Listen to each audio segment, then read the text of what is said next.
All right, well, good afternoon, everyone. It's my pleasure to welcome you to today's ACT-IAC Service Delivery and Experience Community of Interest Lunch and Learn. My name is Lee Becker, and I have the privilege to be the industry chair for this amazing community. I'm also joined by our government chair, Janet Pence. We also have, of course, on behalf of our vice chairs, Courtney K. Decker, and also Crystal Philcox, and the entire team. Just thank you. Welcome. This is an important, very important conversation, discussion. We're here with some amazing experts. We're going to be talking really beyond the disruption that we've seen and how can we rebuild and improve experiences. When we're talking about AI, we're talking about all these great things about transforming. You can't do it just with technology alone, as we know, right? I mean, it has to do with people, process, and technology. I really appreciate that focus that we have today. I really want to thank the Workforce Optimization Working Group. Thank you for your leadership, Sylvie and Andrea, for all your work there. If I may, this is one of many programming that this community does. I highly recommend if you haven't joined our community, please do. We'll post in the chat about it. And you'll find tremendous value, just as I have and many others on here, like Martha and others that have been part of ACT-IAC during our time in government and have moved on in industry. I highly recommend every government employee, everyone in industry that does work in government that wants to make a difference in improving government services, use this community to come together. It's a nonprofit where we could all come together and really make a difference. And so much great work has happened already. So without further ado, I'm going to pass it over to Ms. Jones. Thank you. Hello, hello, hello. My name is Andrea Jones, and I am the co-chair of the Workforce Optimization Working Group, along with Sylvie Williams. So we want to be a little interactive if we can. So what I would like you to do in the chat, put where you're from, agency or company, and the city you're from. We need to create a community where we can all get to know one another. So if you would do that, that would be great. The other thing I would want to say is let me frame the discussion that we are going to have today. Um, Organizations are managing workforce tech and operational change all at once, as you know. Today is about using that disruption as a catalyst rather than absorb it, right? This is the opportunity when you have disruption to see what opportunities are out there. How do we push it forward? How do we collaborate? And how do we make the impact more than it was before? Our panelists will share real world examples, tips, and strategies that can be used in this moment for all of us. And now I'm going to turn it over to Sylvie Williams, the co chair. Thanks, Andrea. Hi, everyone. Sylvie Williams. I'm going to do some housekeeping reminders. Please take note of your closest exit in case of emergency. And I hope you all know where your closest bathrooms are, because I don't, since this is a 100% virtual session today. Secondly, throughout the session, as you hear things, as questions pop up in your mind, please feel free to put them in chat. We've got time at the end, but don't wait till the end, because if you're like me, you will not remember anything 5 minutes later, because the discussion is going to be so engaging and exciting and maybe entertaining. I know. So with that, let me pass it over to our panelists for introductions. So Dr. Kimya Lee. Thank you. I'm not sure if I'm going to have any jokes today. I'm putting the bar pretty low so I can be an overachiever. So my name's Kimya Lee. I am the Deputy Associate Director, Enterprise Enablement for Retirement Services at OPM. I know, a mouthful. At the end of the day, I have people, money, facilities, policy, and systems under me. And so this is a great discussion, specifically around the work that we're starting to do with technology around retirement services and how that huge disruption affected our workforce, as well as how are we moving through it. Just to put additional information out there, within retirement services, we have approximately 800 employees. So, thank you. Go ahead, Bill. Oh, okay. So Bill Brantley, and I was in the federal government for 17 years and left in 2023, became a federal contractor. Out right now, I'm doing what's called fractional chief learning officer for state, local, and federal governments. And my contribution to this discussion, I have a background in training and development, and specifically in neuroscience based coaching. I got a certificate in that, and I created something called trauma-informed leadership training, and this came out of some work I did at U.S. Patent and Trademark Office. We had a lot of vets there. We hired a lot of vets, and I started doing classes for them with resilience, and started really exploring how polyvagal theory, and I'll explain a little bit more about what that is, and psychological safety really can help people make the transition through disruptions.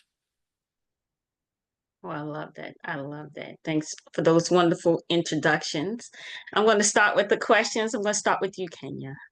Um, as you know, organizations are dealing with a lot all at once. Staff changes, new technology, shifting priorities, mandates. What does it look like when a team moves from just reacting to change to actually using it to rebuild something new, such as in your organization? I think it's a lot. And when it's so much happening all at once, a lot of times within your career, within your organization, but really within life, it can be overwhelming. And just like everything else, you know, if you break it down and take it one piece at a time, it's a lot easier for you to get through it, but also see, have a broader view and not just focus on that one thing. I do think it is extremely important to acknowledge what is going on, and how individuals acknowledge is very individualized, because it takes into consideration where you're at, what agency you're at, what type of work you're doing, but also all your other experience, right? It's not just that all of this is happening at once, but if all of this is happening at once and you had other experience like this as well, and I'm sure Bill is going to get into this about the trauma around some of this, it becomes a lot. And how to work through that becomes important, specifically for those who are staying and we still have to perform. And what that looks like may look very different than where we're at 3 months ago, 6 months ago, a year and a half ago. And also in general, you know, you have to, I always say you have to have your trusted circle. So those individuals who are by your side, whether or not you call them your board of directors, but that person who you can go to when things are falling apart, right? That person that you can go to, it doesn't matter, they're going to be your cheerleader and pump you up, right? It's important to have that support system, whomever they are, during this time as well, and to lean on that support system. Mm-hmm. I think you're so right with that. And actually, a little later on, I want to lean into that board of directors, what that will look like, to give some tips for some others if they want to build or expand their board of directors. So, Bill, for you, from a neuroscience and leadership standpoint, Mm-hmm. what happens inside of a team when disruption hits and isn't managed well? You know, oftentimes people pivot on top of the pivot, right? Mm-hmm. Why does unmanaged stress erode like capabilities that you clearly have, judgment or collaboration or psychological safety? You know, what do agents need right now in this moment to actually, you know, improve the impact, you know, the mandate that they have to serve the people? Right. And one of the things to keep in mind is that people have evolved to take care of their survival. And this is biologically based. There's nothing wrong with the person or whatever. It's not a behavioral issue. But we have this wonderful structure in our brain called the amygdala, and it's constantly scanning the environment for threats. And we have a sequence of actions that happen when we see a threat. And what happens with these kind of disruptions is that your amygdala says, oh, I feel threatened. We need to take care of ourselves. So when we were talking about the earlier question here, teams are disrupted and they can't really react together because they're basically focused on their own survival. And your brain, and this is the beautiful thing about it, it's marshaling its resources and it's making you narrow your focus and take care of yourself first. So of course that's not going to help with the team because we're taking care of our own stuff. So one of the things you need to do is help people, when we talk about this, and I'll explain more about your nervous system regulation, where yes, we are under a threat, but we can reset ourselves and we can start to expand the opportunity. So I see when teams are getting out of that survival mode, the fight, flight, or freeze, you've all heard that one before.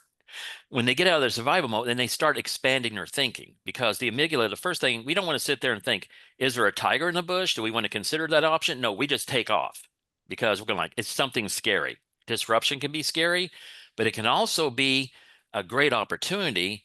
And that's if you regulate the nervous system, you can help people expand upon the opportunities of the situation at the time. Okay. Yeah, one of the things that I've studied as the workforce optimization lead is emotional intelligence, right? Mm-hmm. And that really takes emotional intelligence to navigate yourself through that, and actually putting those things that are happening with you, knowing what to do next. So I'm glad that you are bringing that out to the people that are here. So Kenya, I have a question from you. From where you sit, leading a major operational shift at OPM, what convinced you that this was the moment to rebuild the process rather than just patch it up for what was already existing? I want to be very clear. I'm also in the workforce. And so some of those changes I had to go through. It's not like we're going to go in this direction. And so even as a leader within OPM and in the federal space, I want to make sure that you guys realize that we also experience all that others were experiencing at the same time.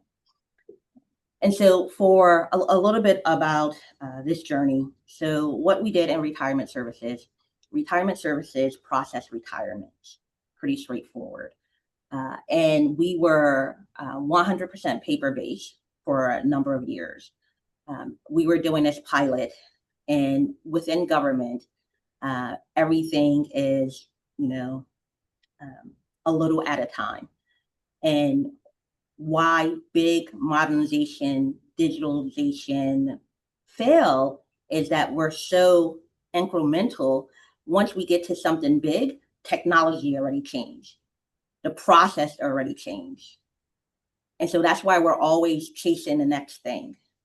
And where I'm at right now and what we were going through is we had the opportunity, and Scott, who's the director of OPM, said, I am giving you guys permission to fail. We have failed 3 times with this modernization effort, right? And it removes some of that. Not only are we going through all of this noise over here, but now I'm put in a situation where I have to get 800 people moving in the same direction with technology and everything else.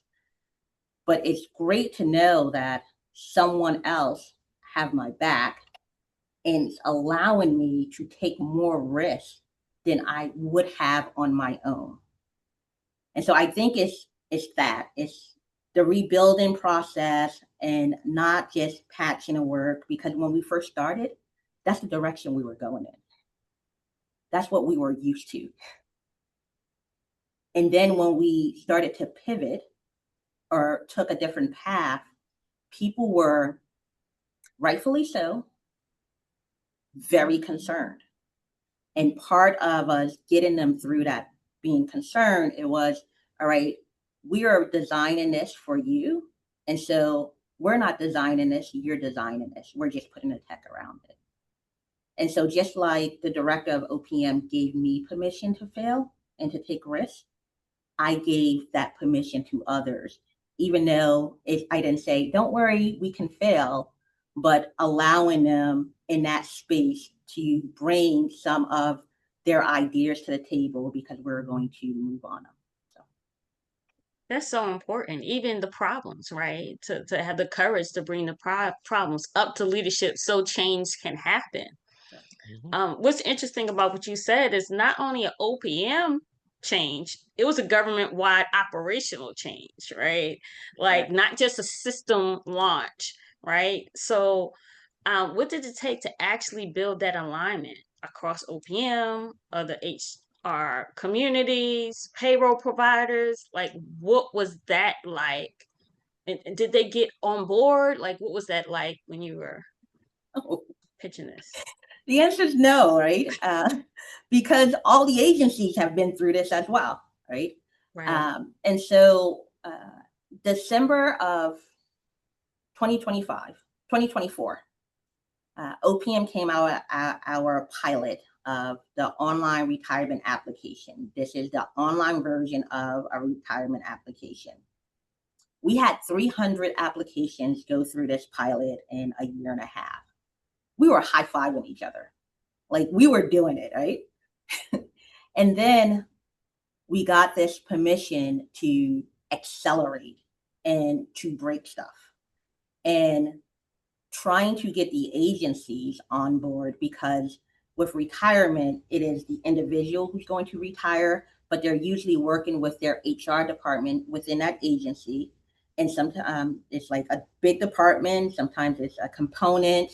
And then they're also working with payroll providers who are servicing that agency. And then it comes to OPM. And so with this transformation, we had to work with those partners. And part of that is in the beginning, we trained over 2,000 HR specialists on the system. And what was nice with it is that we had weekly feedback sessions, and it was like, this doesn't work for us because of this reason. And we were able to be agile enough to get those improvements in. And so because we were partnering with them and taking their suggestions and making it easier for them, they started to believe in the system. The same thing is true with payroll and HR having an avenue to communicate and to get what they need. They started to believe in the system. And so even when we started the process, we re-platformed and we moved all of these applications to the new platform, and all of them didn't move over.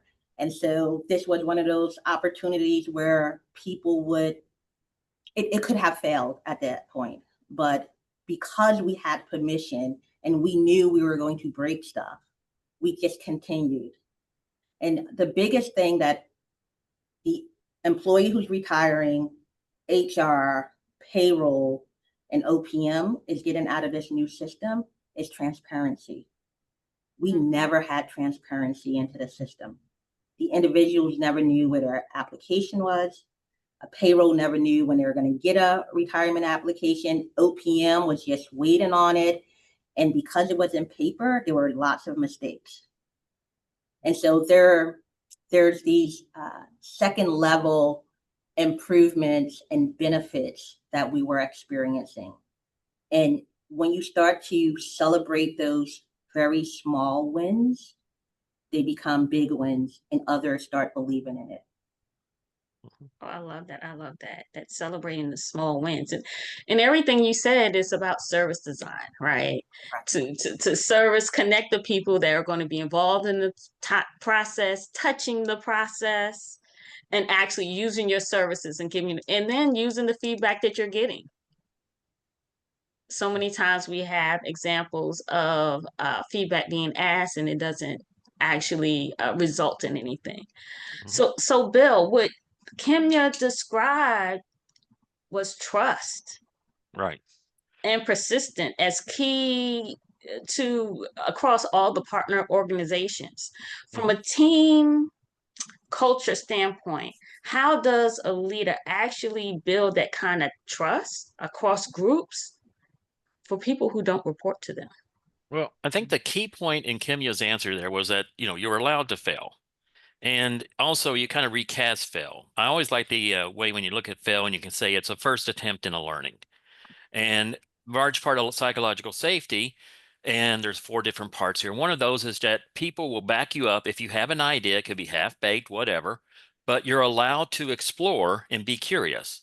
Because again, when trauma comes in, you're trying to go with your survival, and it's very strange. It just focuses you. And even with people that even have emotional flashbacks, even how you perceive time is altered. So it's all like you're stuck in the present moment. So what you try to do is get people into this good state in polyvagal theory called the rest and digest. And then that opens up your mind. It opens up how you hear other people. It starts the trust piece. And that way people say, oh, I can explore. I can try ideas. And my team's not going to beat up on me. The senior's not going to fire me. But I can do something here to change things because we know we're having disruption. And you change the disruption from a threat to an opportunity. Things have changed, but that's okay because now we have new things we can work with. So that's, Kimya's, the way that they approached that was just absolutely key to help the team come to that rest and digest, that good state, so that their mind can expand on opportunities and we can start using our higher order thinking to get us through this. Thanks, Bill. I have a follow-up for that. We're talking about leaders and how can they work across organizations and teams that don't report to them. But before they can regulate things for teams and other folks, how does the leader's own regulation set like a good emotional ceiling, which I believe is a phrase you used when we were talking before, during high pressure moments? So not just, you're doing your daily stand-ups, your project deadlines, but let's say you have an IG review or a deadline gets moved up. How does a leader self-regulate and then help the team? Well, this is where emotional intelligence really comes in and really knowing yourself and knowing how you react to things and essentially realizing how your nervous system and what state it's in. I mean, when I was giving this talk at the University of Maryland's Project Management Symposium, I said, as a leader now, your nervous system's now your team's nervous system, and they're going to take their cues from you. And you're going to have to figure out what gets you. So each person's kind of individual. If I can use a personal example, I know when I'm under distress, I kind of go into a hyper aggressive mode and I can start seeing signs. My voice raises, I start getting faster in my talking and such. And when you start noticing those things, it's like, okay, I'm hitting the red zone. I need to calm down. And there's great ways to calm down. The best way, if you were in the Navy, use the Navy, Army, whatever, breath work. Basically, you start looking at your breathing, and there's all kinds of different techniques. There's box breathing and all this stuff. But the whole idea here is you exhale, you take longer to exhale. And that tells your body, okay, we're all right. Because if you've ever been in a panic situation, how you kind of rapidly breathe or hyperventilate, or you see someone doing that, that's your body saying, we got to get ready for fight or flight. But here, if you start kind of relaxing, that's one way you can do that. Also, and this is an interesting one, and this is called reset and name. You do the breathing, then you name the situation. You go out and talk to your team and say, yeah, it's a stressful situation. How's everyone here in the room feel? Give me a scale of 1 to 5. So we start acknowledging that, okay? But that's the whole idea of getting out there. And it's really a weird trick. I don't really know why it works this way, but when you kind of say to yourself, I feel angry at the moment, just naming it starts bringing in your higher brain function. So don't want to really code it and make it Pollyannish, but I just wanted to say that, once you can acknowledge the elephant in the room, and, this is a situation we're in, let's be objective about it, but you can be positively realistic. And then we can kind of work from that because, yeah, I feel under distress right now, but I'm doing some breathing. I'm okay. And we're going to be good and we're going to get through this. All right. And we're going to try to find some solutions there. So that's probably the best way. And when people see the leader do it, their nervous system starts coming into phase with it. Because it's kind of interesting, when when you get the person in the room with the most authority or most attention, people will basically synchronize their nervous systems with them. Bill, the way you describe recognizing how when you're starting to get stressed, I am the opposite. I actually slow down my talk. I go to a whisper. And apparently I was talking to my team yesterday and we were talking about box breathing.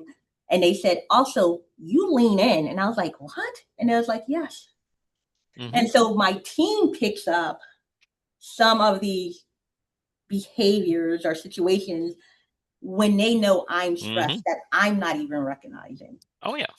And so I thought that was very interesting. Yeah, we're built that way. We have neurons. We watch our leaders. We pick up on things. A lot of times we pick up on it unconsciously.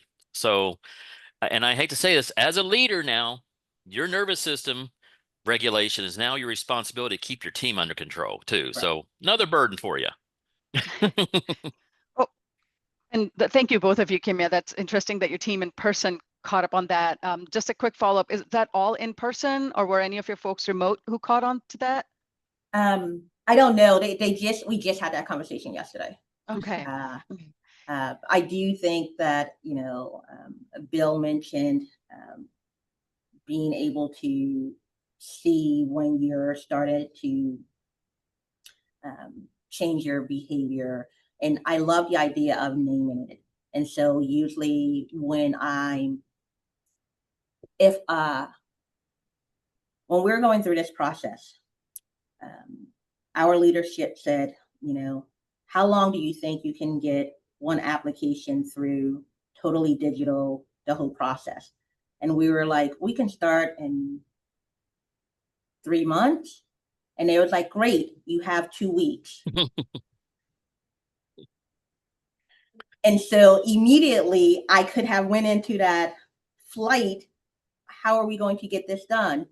But I also, and Bill, I'm sure this is more in your wheelhouse, the body it doesn't know if you're excited or if you're frightened. And so saying, oh, this is going to be excellent. This is really a challenge. I can't wait to get through this was very different than me saying, oh my gosh, we're going to fail. How are we going to do this? And so, Bill, with your research, I'm not sure what your opinion is on something like that. No, it's you're bringing up a great point there about how you frame the opportunity. And it's like, well, we got 2 weeks, but we can do some innovative things and it'll be great. And we can really do some stuff. And we got this permission to fail. And no, some people can handle it everyone has a different way of handling a crisis. And there are different ways to trigger the trauma. And it really is up to the leader to really understand their team and know what is the individual triggers for them too. So yeah, but reframing helps a lot. And if the leader says, I want it 3 months, they're only giving us 2 weeks, but that's okay because we can do it and we can make it through. And you have to, and that's your regulation. And I feel like it's a great opportunity for us. And people will pay and they'll take those cues. I mean, don't get me wrong. I went to my board of directors, that one person who's my cheerleader, and I was like, you have no idea what they just asked me to do. Right? So my team doesn't have to see it, but my board of directors definitely understood the stress and pressure I was under. That's very important that interesting that you said that, Kimya, because when Bill said, state the emotion, I'm feeling angry right now, or I'm feeling frustrated. And I'm thinking, I definitely cannot say that in front of some of my reports because I know their reactions, right? I know. I also love having panels like this where they're having this discussion and they're just going through the questions I had for them. This is great. But Kimya, I have one question for you. So, you're saying, you said 3 months, they gave you 2 weeks. This happens all the time, right? I led a team of UX folks and same thing. Well, how much time are you going to give us for user research? Well, we'd like 2 weeks. You've got 2 days. So was there something deliberate or a ritual that you did with your team to get them on board too after you did that with yourself? When we walked out of that meeting and I had to get the larger team together, I allowed them to express what they were feeling at the moment. Okay. And part of that was, hey, let's talk about this. 30 minutes we are going through. And then it was like, all right, now let's talk about how we're going to get this done or what's likely to get done or it doesn't have to be the same way we have been doing it. Like, are there other paths we can take? And so I allowed them to go through their emotions in a safe space. But I also said that was it. And now let's get down to figuring out how to move forward. And so giving them that opportunity and that space to say, this is crazy. And then let them pivot to, I bet you if we did this, it could cut down 2 days. So. Right. That's amazing. Like giving them that space, because so often, even as leaders, we'll get the directive and then we give the directive, right? But having that moment in the middle, thank you, that's something I need to be better about. We've also talked a lot about teams still being in that trauma phase, right? So just asking both of you, maybe Bill first and then Kimya, to share one thing that leaders who are on this session with us today can take back. What can we do to actually start rebuilding and not just, recover from that trauma and not just get stuck in that recovery phase? Okay.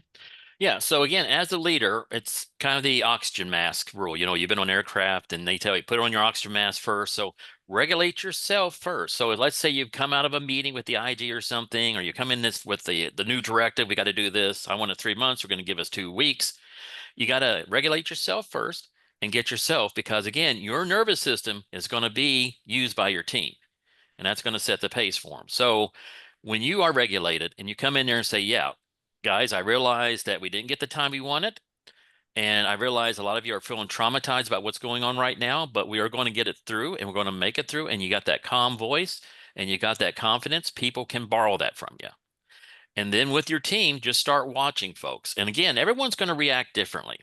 There's going to be people that are quiet and withdrawn. So you might want to reach out to them and offer support to them. Okay. Now, don't force support on people. I mean, the worst thing you can ever do to someone when they're panicking and say, calm down. That's not going to help.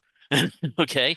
Say, what are you feeling right now? Is there anything we can do to help you and get you through that? Okay. And then also realize there's going to be people, maybe like me, that are going to be hyper aggressive. They're going to go sarcastic and mean. So just like, I understand you don't like this news, but we got to work through this. So can you think of something that we can contribute, to this, or what do you have some ideas to help us get this goal? Okay. So you got to reach each person and help them regulate, and maybe just say, hey, let's all take a breath. Let's all just take a little bit of time and breath, take a moment and pause, and then we can come back to this, because we want to try to move them away from that fight, flight, or freeze into that nice, safe state of rest and digest, and realizing that we can get through this and we can make it as a team. We've done this before. All right. And we can work with this.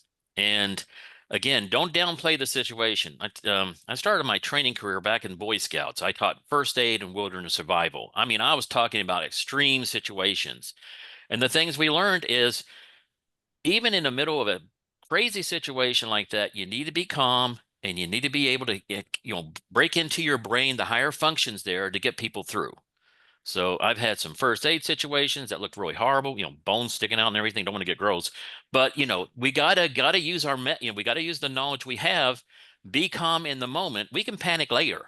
All right, we'll panic later at the bar. I don't care. But basically, we got to get through this and get this the best way we can, and we need everyone contributing their brain power right now. Thank you for that. I think what I would add to that is, as leaders, we are all on a continuum, like based off of our experience. And so a lot of times you're seeing these very poised leaders and you want to be that, but you don't see all of the mountains and valleys they had to climb through, and they've been through it. And so there's some experience with it. It's okay as a leader that you build your own experience. It's not like we expect leaders to be perfect all the time. That's the expectation that we're putting on ourselves. And so you may not have gone through this type of experience. And so you're learning from it. Learn from it. That's perfectly fine. There's I read a lot about Stoicism. And I may get the actual quote wrong, but it's something like, he who suffers before necessary suffers more than necessary. And so this is us getting in our head, right? You're thinking through all the 9,732 things that's going to go wrong. Or you're thinking about that one sentence that you said, and you're coming back and you're like, I don't believe I said that. I'm not a great leader. How can no one remember that sentence, because everyone else is focused on themselves? Give yourself some grace. Talk to other leaders. And it is okay. But if you go down a path where everything is gloom and doom, that's the only thing you're going to see. I think that reset that Bill was talking about is so important, so we can stop and realize, wait, I had just said 9 negative things. What can I get out of this? And again, as leaders, this is the learning path that you are on, that we are all on, and we're in different stages, and that's fine. That's why it's important not to hold it in and to talk through it and to call yourself on it. Like, wait, why am I getting upset about this? And that little break allows your body to reset. So. Thank you, Kimya. Before I hand it over for Q&A, Bill, something you said about, telling someone to calm down when they're already in that doesn't calm anyone down. I happened to say that yesterday in my house. I was like, never in the history of humankind has anyone calmed down when told calm down. And my 15-year-old turned around and asked me, he's like, why is that true? Why can't you tell someone to calm down and they calm down? And I didn't have an answer for him because I'm not Bill. Yeah. Well, it could be all kinds of reasons. I mean, it could be like, you need to calm down. You're being irrational. You're panicking, and you're now threatening the person. You're accusing them, and they're going to protect themselves. So it could be something like that. Or person says, well, I am calm. You're not the one. You're the one that's not calm. They want to fight. I mean, it really depends on which state they're in. The flight person will probably just take off because, okay, I feel threatened by you. You said something mean to me, and I'm going to go. The fight person, which is me, I'll fight you. Okay. And the freeze person is like, well, they've already disengaged. They probably didn't even heard you.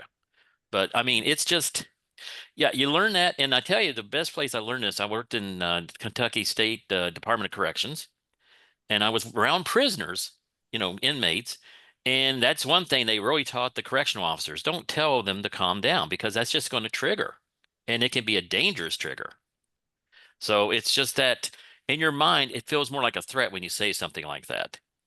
Maybe a better way is, well, what's happening right now? What's going on with you right now? What can I do to help you right now? So that's kind of the supportive, piece. Telling someone to calm down is not supportive, but how can I help you? Is there something I can do to make this better for you? Then that opens them up. Thank you for that. And I'm not challenging you to a fight anytime soon. And before we go to Q&A, I do have a question for both of you. And it's about empathy, especially around your teams. When we're experiencing disruptions or accelerated timelines, it affects the team, and they have their own personal lives that they were planning for things. This puts a monkey wrench into it. Like, what is the best way to lead in that moment and to display not only empathy for them but empathy for yourself, right? So let's start with Bill, since you just finished, and let's go over to Kimya. What are your thoughts? Well, I mean, empathy is a very important thing as a leader. And a lot of times, and one thing I've learned too, is that you just don't say to someone, oh, I know what you're going through. Because first of all, I don't have children. I have no idea what it's like to have children. I have cats. I can tell you, you're having problems with your kids. I can't say to you legitimately, well, I know what you're going through. But it's more like, well, I can understand this is causing some disruption. And I can understand that, how can I help you? What can I do to help you there? And, I can listen to you if you like. You can talk to me about it. And I will, a lot of times people just want someone to listen to them. And then also have empathy for yourself. So as a leader, a lot of folks, when I see them as a leader, they get in this they have this idea about themselves, And they got to give themselves some room and some breaks sometimes because they're trying to do the best they can. And they're not perfect every day. And you can't show up perfect every day. And you're going to make mistakes, and you're going to make mistakes. They're going to irritate your team and such. And it's like, well, I made that mistake. I'm going to apologize, and I'm going to go on. And we're going to try to make it better afterwards. Okay. So, it's always kind of funny. Everyone comes in a Captain Kirk mode. I guess it's at my generation. And it's like, you're not some days. All right. Some days you show up and you're just not your best. But give yourself the allowance for it and let your team support you. If you got a good team and you've built them well, and they know and they'll support you in many cases. All right. You don't have to always have the answers, but again, let them borrow your confidence and let them borrow your optimism and let them borrow from you your strength. But that's the best thing you can do. I love I always say, giving people the benefit of the doubt, because sometimes I don't have my A game on and someone gave me the benefit of the doubt. I do think that empathy is important, but just like any other model, any extreme can go very wrong.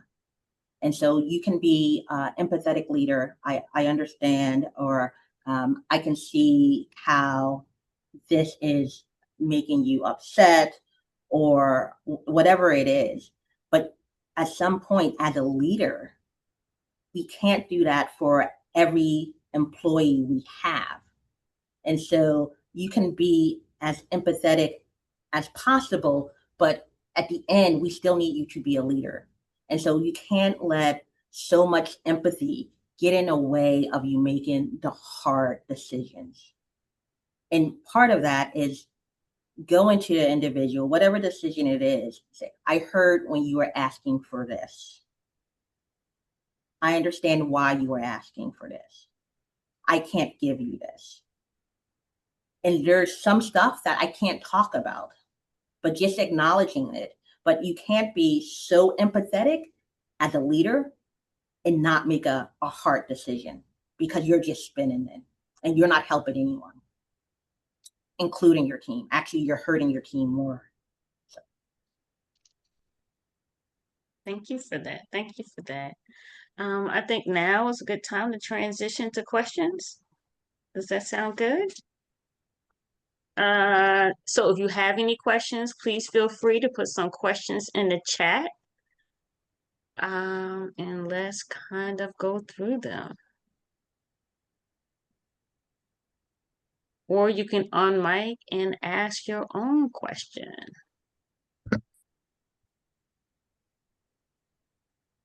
Let me see here. Nancy, were there questions in chat? So I do see one, and Nancy, if you can help us with that afterwards. But let's work on this particular question.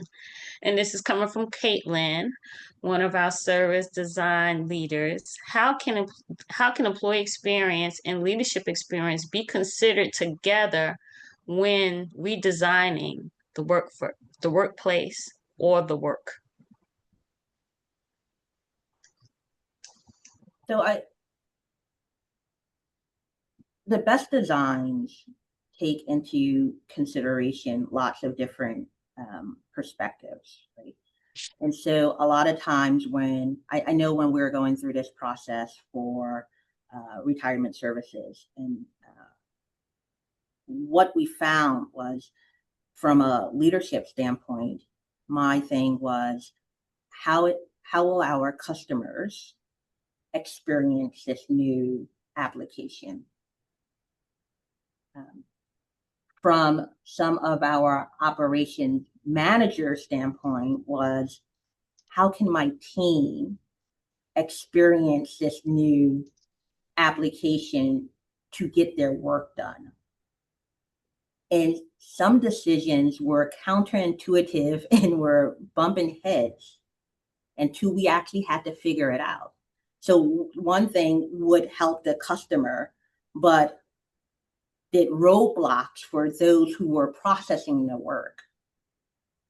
And I do think, from employee experience and a leadership experience, if we continue to do any design modernization work without bringing those two experiences together, the process will at some point fail because it will diverge. And it's only until you start talking through the employee experience, the leadership experience, and what they're seeing may be very different, and how they're going to use whatever tool it is would be very different. And it won't be, oh, it is 100% great for the employee and nothing for the leadership. As being for a leader, we have to make hard decisions, right? There's always risk. There's no opportunity for zero risk. The risk is what risk you're willing to take. And always remember that there's always risk with anything that you're doing as a leader. What you're deciding is what risk you're willing to take. I hope that answers Caitlin, I believe you said her question. Yes, it did. Thank you. And Bill, your perspective? Well, one of the things, and this is kind of coming from my experience when I was back in office personnel management, we would create new applications and such. And one thing a colleague and I picked up on is that they would bring in the application and demonstrate it to the leadership. And I always thought that was funny because the leadership was not going to actually use the application. It was going to be their assistants or someone else. And I thought, well, know your audience when you design these experiences and who's actually going to be using this. Because again, when you design this and the leadership, well, they don't really, they're happy with it, but it's more their administrative assistants. And how do the administrative assistants feel? And do they feel any pressure from the leadership on making sure you get this right the first time? I mean, this is so long ago. I remember when we had wikis and they were designing some kind of wiki for the leadership. And I'm thinking, they're not going to use this. But you had some people that were the administrative assistants that really didn't understand this, were not trained on it. And they started getting panicky because they're told, get this in there, get this stuff in there. And if they fail, well, they know they're going to be in trouble and it's going to cause issues. So think about actually who your audience is. And that's just good advice anyway, when you're designing products and services. Yeah, I think you were spot on with that. And because you're causing anxiety, right? The person that's actually going to be responsible for getting it done doesn't have the tools and knowledge to get it done. And they may be that's the frontline person, right? That will have the best ideas or the best suggestions in order to create an application that will actually work. So you're spot on with that. We do have another question from Edwin, another service delivery leader. I've heard over the years about servant leadership, and is the most highest and single most effective and sophisticated form of leadership. Does this still hold true? Or are there other emerging models that in this moment that might be more effective?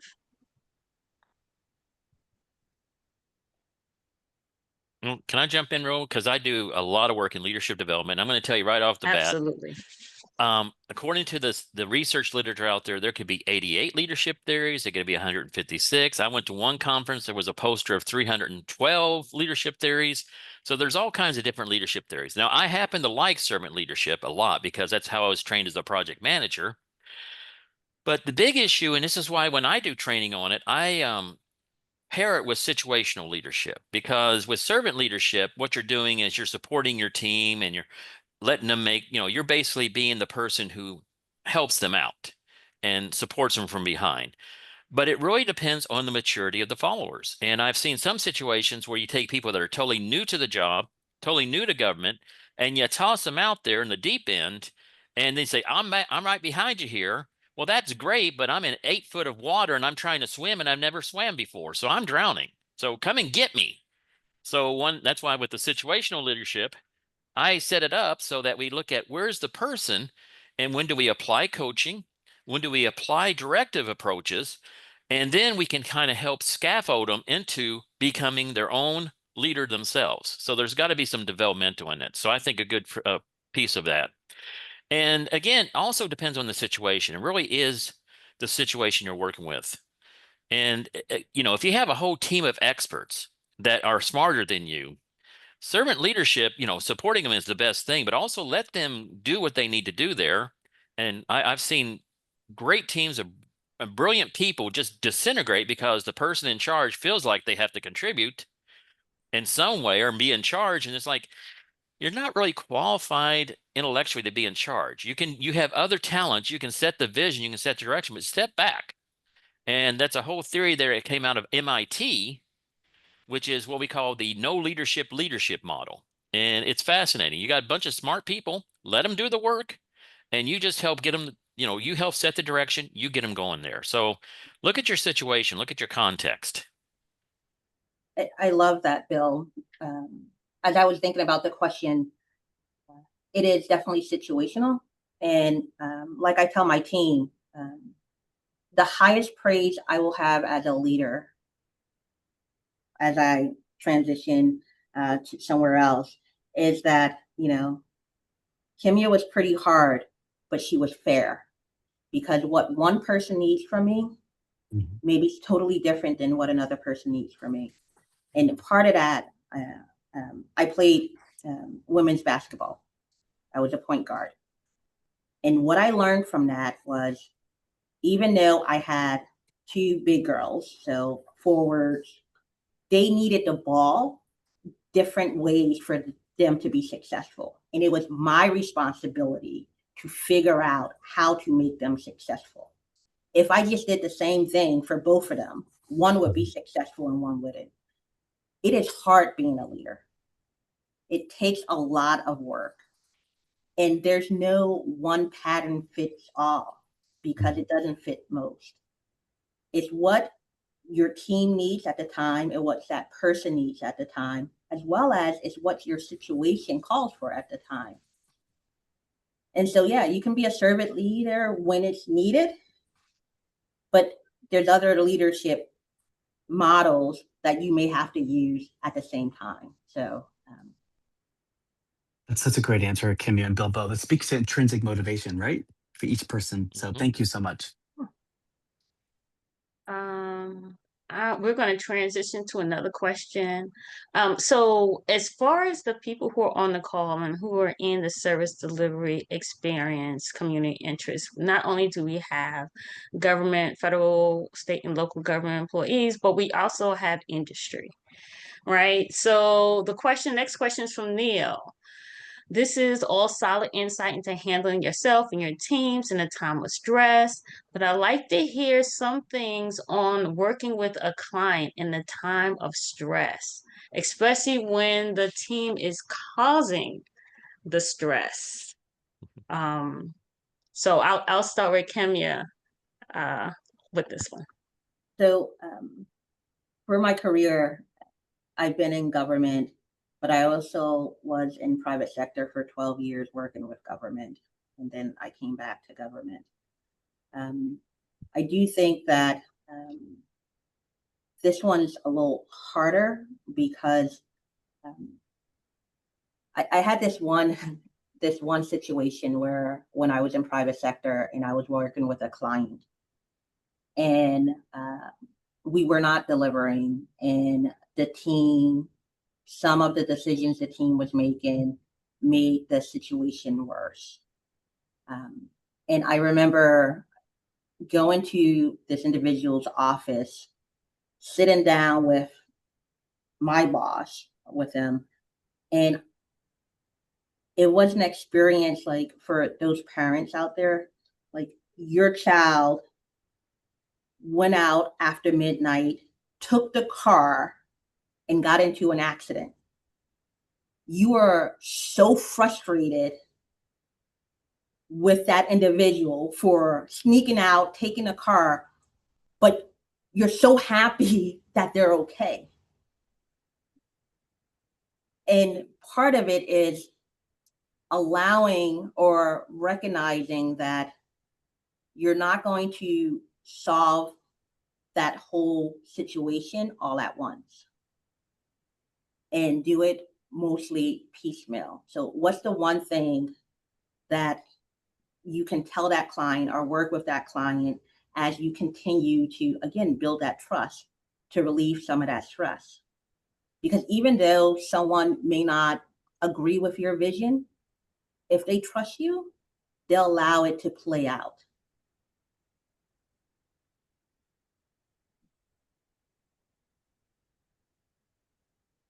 I love Andrea. that.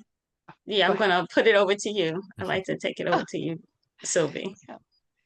That's interesting because after many years in government, I just jumped to industry in January. And so that was a very, very apt question because I have team members that are causing stress on their project teams and how to coach them or how to address each one separately. I'm new on that side. So it's good to hear your insights. Thank you. And going along that line, I think Martha's question, what advice do you have for making people feel valued in their roles? And I think I'm going to say it's for both sides. I mean, government folks where they are currently and industry folks who are trying to support them, but staying in our lane, right? So either way. I think for me is just engaging with them about their role, like just showing an interest. And sometimes that can be like 3 minutes. How's it going? What's new in your role?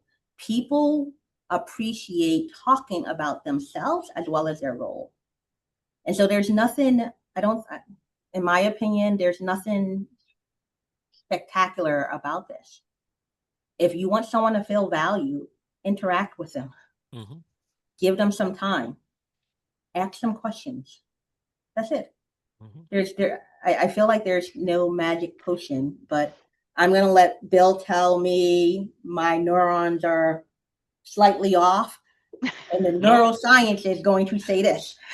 No, I mean, it's actually, you're very right there. And it actually reminds me of a ritual I used to use when I was working with my team.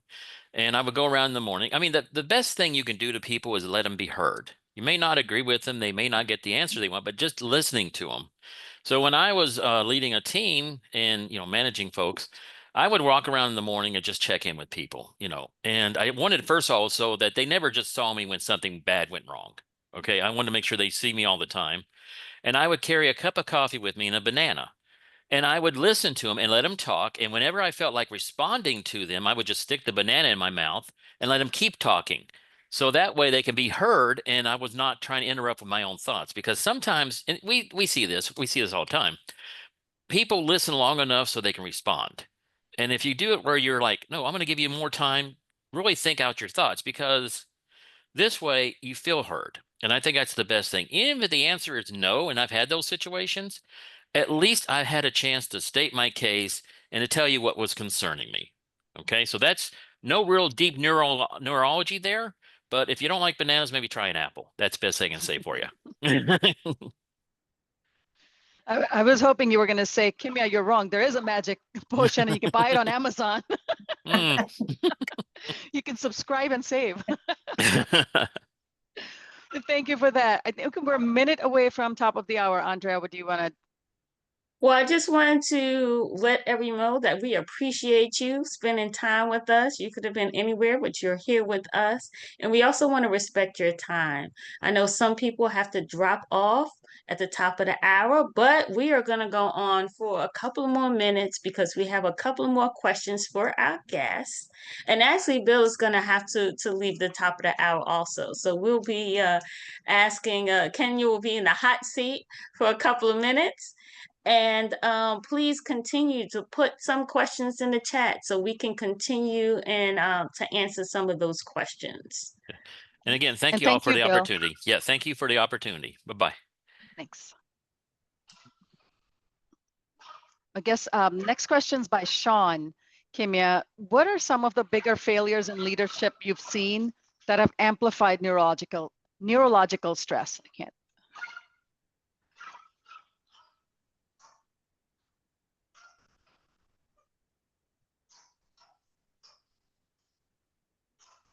I'm going to have to think about that one. I don't have an answer.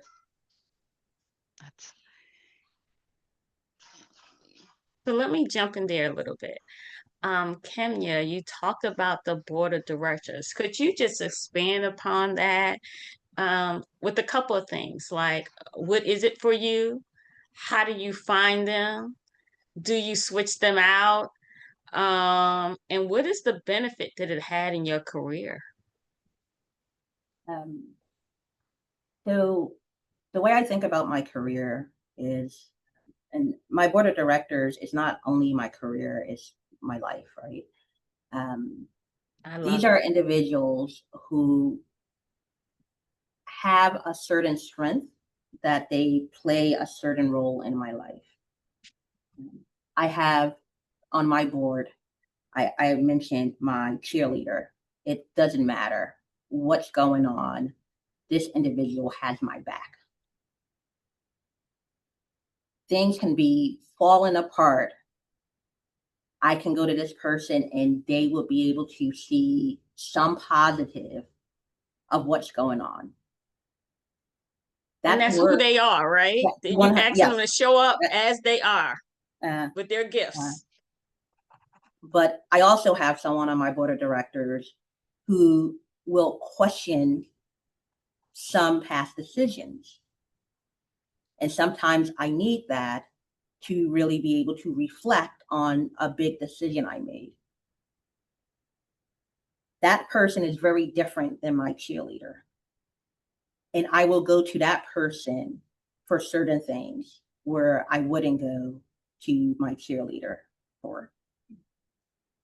One person is the individual who will tell you what you don't want to hear. And if you start building your board of directors, you make sure you have that person on. Because that person is flagging all of those blind spots. That person is giving you the real mirror of what's going on. I have walked away from that person. I don't like them sometimes, but I know specifically in certain situations, they allow me to do that self-reflection that sometimes I may not have done. And so your board of directors are individuals who, with different roles, and like you said, you can't have my cheerleader trying to be the person who's going to give me that self-reflection. That's just not who they are. And it depends on your current situation.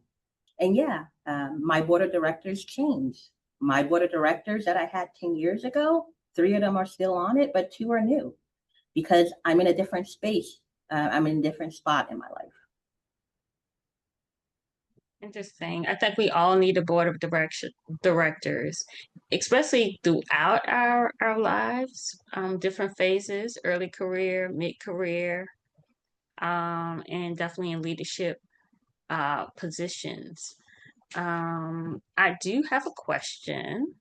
How do you stay motivated in this environment, this challenging environment? For me, it's very simple. I am putting out the best product for our customers. We deal with retirement services. People are trying to retire. We're taking care of 2.8 million annuities. These are individuals whose financial lives depend on us. And yes, sometimes we get it wrong. Yes, sometimes, we're not as fast, or we did a calculation wrong, or someone's health insurance is wrong. For me, knowing that I have impact in someone else's life, but also in a meaningful way.